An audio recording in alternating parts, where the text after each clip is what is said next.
Another new movie review. Your old Uncle Padrino. Let's get started. Now, The Wild Robot. Not to be confused with Tarzan of the Apes or George of the Jungle or Wild Smurf from the Smurfs. Okay? This is The Wild Robot. And I didn't know this was based off of a book, a children's book, actually. A friend on social media told me when I posted the trailer, oh, that's based off of children. I'm like, oh, okay, I didn't know that. That's cool. So I learned something new that day. Much just like The Bad Guys, I didn't know The Bad Guys was based off of a children's book. Now I know, and knowing is half the battle, G.I. Joe.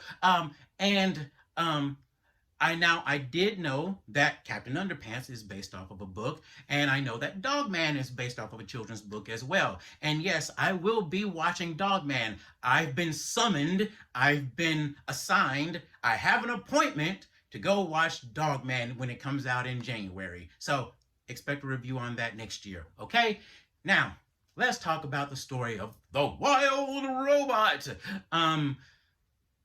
This story takes place sometime in the future, okay, where robots are a commonality amongst humans. All right.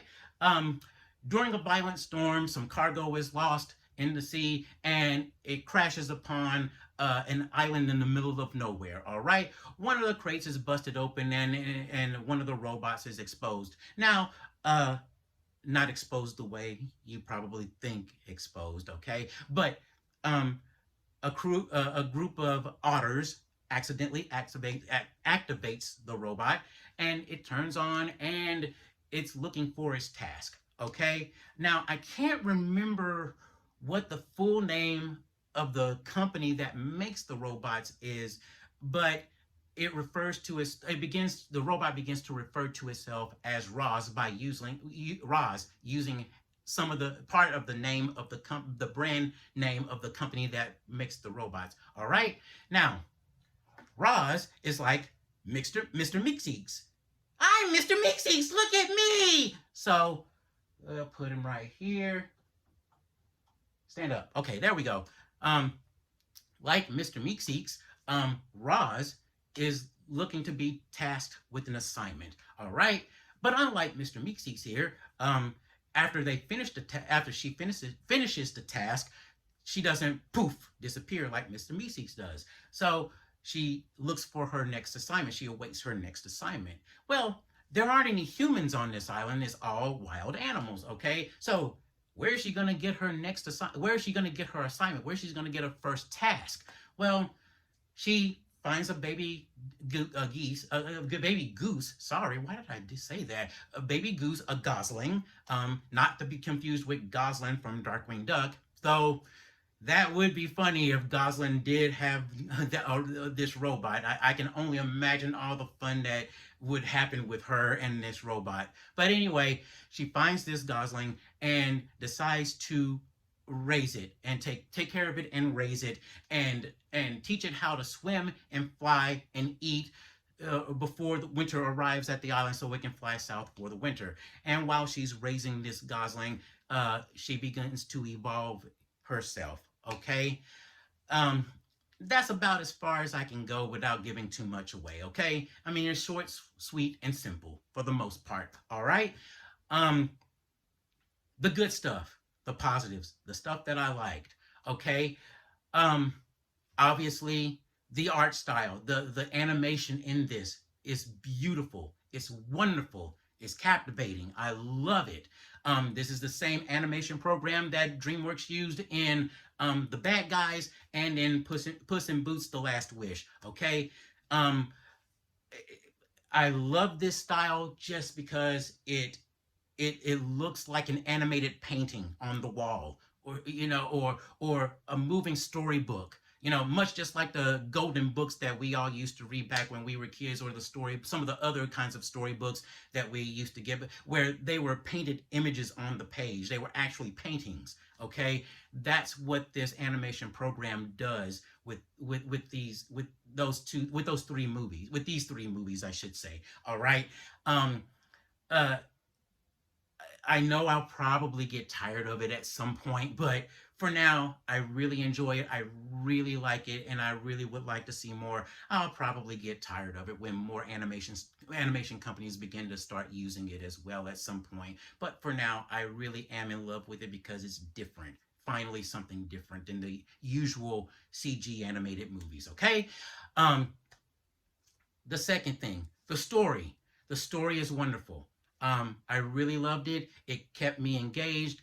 Uh, it has its funny moments. It has its scary moments or intense moments. It has its heartbreaking moments as well. All right. You will go through a different range of emotions throughout this entire movie. Um, and and number three, there is a little bit of a lesson to be learned in this movie. And again, it's not one of those lessons that's being preached to you or lectured to you. It's not being shoved in your face and down and shoved down your throat and forced upon you.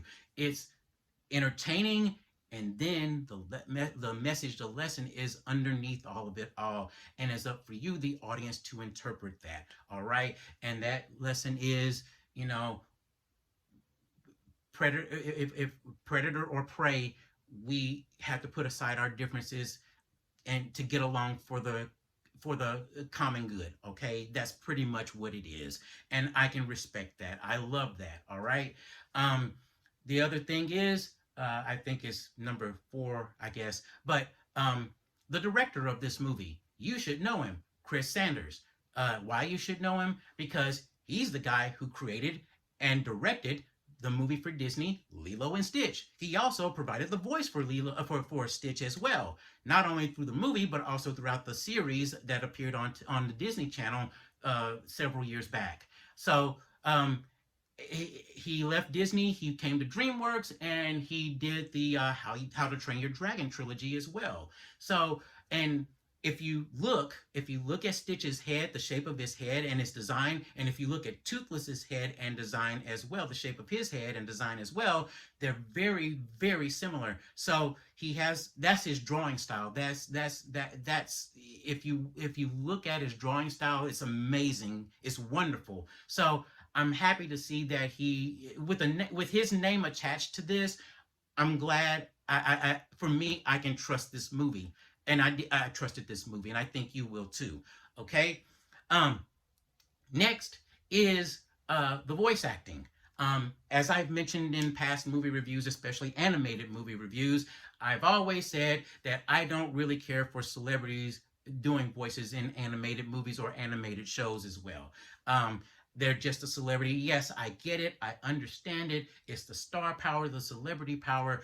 These movie companies and TV companies think that by adding a big name that it'll put more butts in seats, and it's been proven to be wrong, but they still have that mentality. So fine, it is what it is. I think you can, yeah, if you got one or two maybe celebrities, that's all you need. You don't have to pack a movie or a TV show with a ton of celebrity voice actors. Okay, I prefer professional voice actors. All right, but I admit, Lupita Ngang, yeah, Nyong'o, I think that's how it's pronounced. Um, she's the voice of Roz in this, and I didn't recognize her at all. I mean, that was a surprise to me to find out that it was her. So, I mean, and maybe it's because I've never watched her in enough things, and to know her voice, but it surprised me that that was her. Um, Pedro Pascal is the voice of Fink the Fox right there. And Fink is my favorite character in this movie. He is awesome. And Pedro Pascal does an absolute wonderful job as this character. I mean, he he's sneaky. He's a smart aleck. He can be sorry and sad and I mean, it's just, he's an awesome character, and that's why he's my favorite character, because Pedro Pascal does do a good job with that character. All right, now for a minute, for a few minutes, let me put a pin in that right there, because I need to discuss something on this side, and it has something to do with Pedro Pascal. Okay, several months back when Marvel Studios announced that Pedro Pascal was going to be playing Reed Richards, Mr. Fantastic, for the new Fantastic Four movie.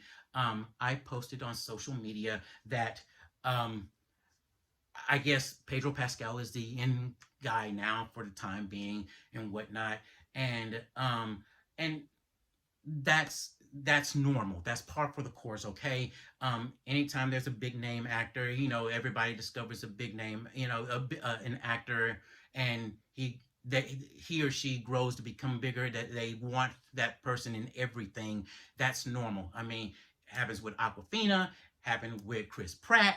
I mean, it happens. That's what it is. And I just thought, okay, I guess he's the yin guy now. And I did not mean that as an insult.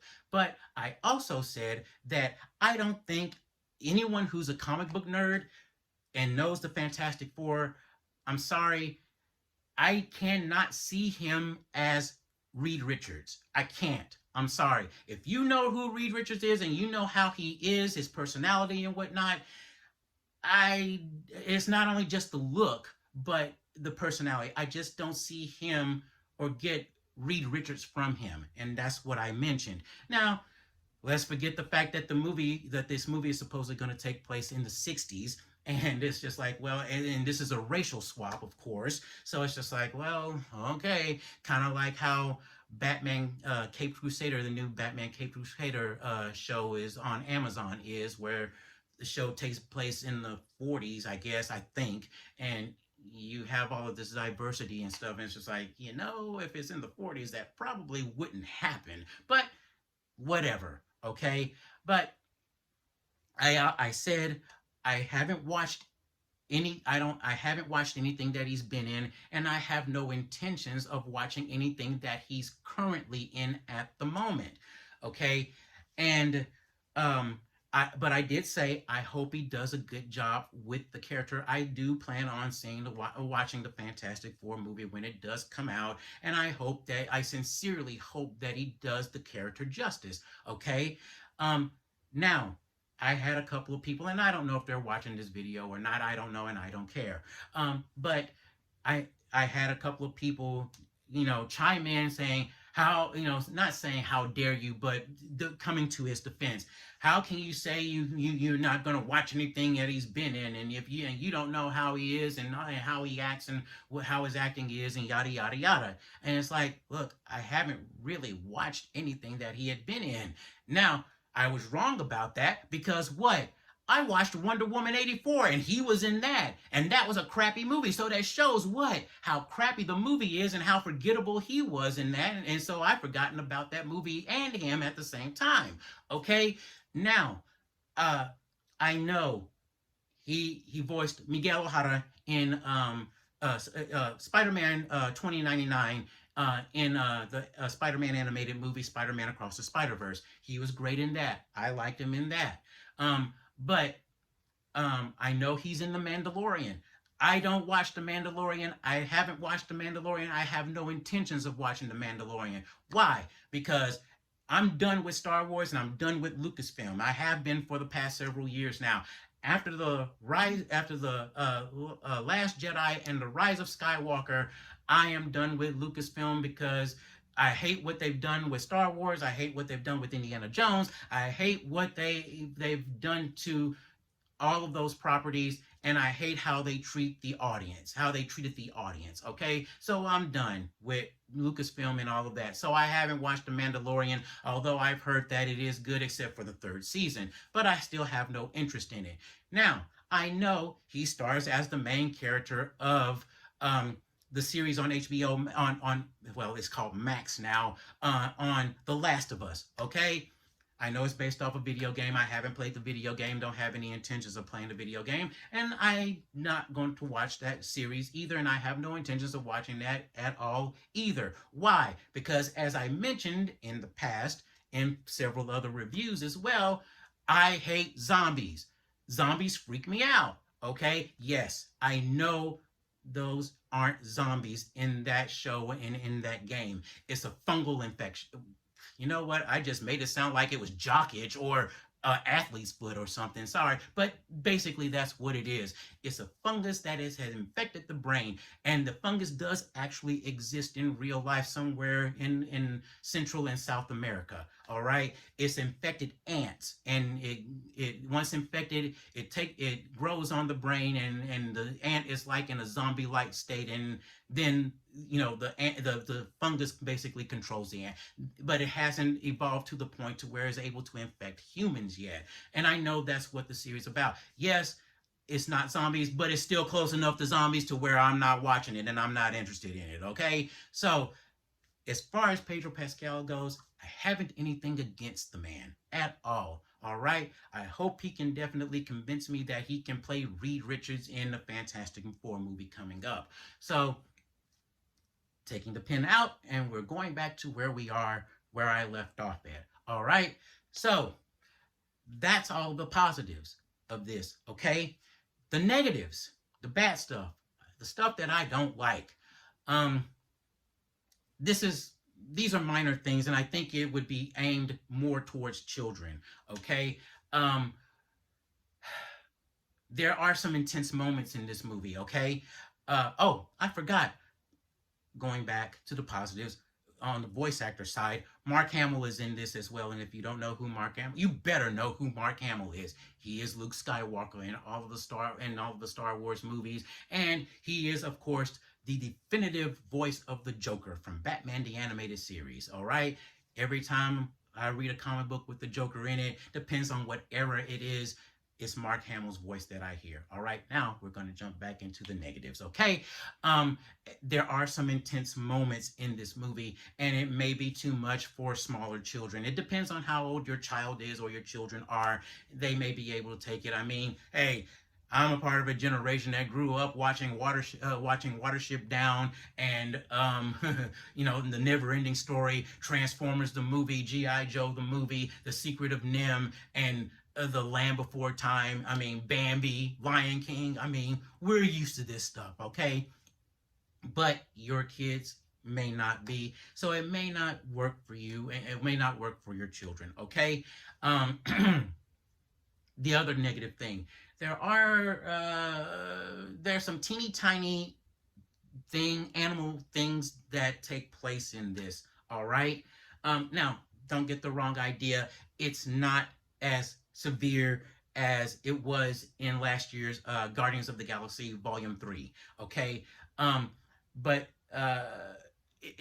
look, this is the wild. These are wild animals. All right. It's predator and prey, eat or be eaten, basically. All right. So you're gonna see a few things here where it's just like, oh, didn't expect that, but it's like it's not too bad, but it may be too sensitive for some people. Okay, it, it, uh, it's the I guess again, it depends on your sensibilities. Let's just put it that way. All right. And the third thing is, and this is a minor thing as well, there are several times in this movie when you think the movie's about to end, but it picks up again. All right. I mean, it's just like, oh, I guess we're coming to the end of the movie. Nope. There go. Here we're coming back. We're going to this spot now. And it's like, oh, okay. It looks like the movie's coming to an end now. Nope. Here comes another part. And it's just like, huh. Okay. Now, I wasn't annoyed by it or anything, or angry about it or anything like that. Don't get the wrong idea. But it may annoy some people. Oh, okay. Now, it can annoy me with some movies, depending on how good the movie is or how well the movie is paced. But with this, it didn't bother me. All right. So, that's about it as far as this movie goes. As For me, anyway, I give this movie a full price admission. All right, I think everybody will enjoy it. I think the kids will like it too. Again, except for those little bits and pieces of the negative side that I just pointed out. But I think it's a good movie to where I think you'll all enjoy it. All right. I mentioned the message that's in this movie. Again, and it kind of goes with predator and prey. And the idea of putting aside everyone's differences for the common goal for the bigger picture and whatnot. I know Zootopia did that, way back when, several years ago, and it did do a pretty decent job of it. I mean, and, it wasn't preachy, but at the same time, you can tell it was kind of ham-fisted, basically. But I think the Wild Robot does a far better job than Zootopia did, in my honest opinion. That's just me. Okay, you be the judge on that. All right. So that's it from me. All right. So let's have Stan take us out. All right. That does it for this episode of the No Spoiler Show. And remember, if it's leaking lubricants, hey, I resemble that remark. Sorry. I don't know what to say. If it stinks like animal poo in the forest, then it must be spoiled. Tune in next time. Until then, Excelsior! Sorry about that. It's all right.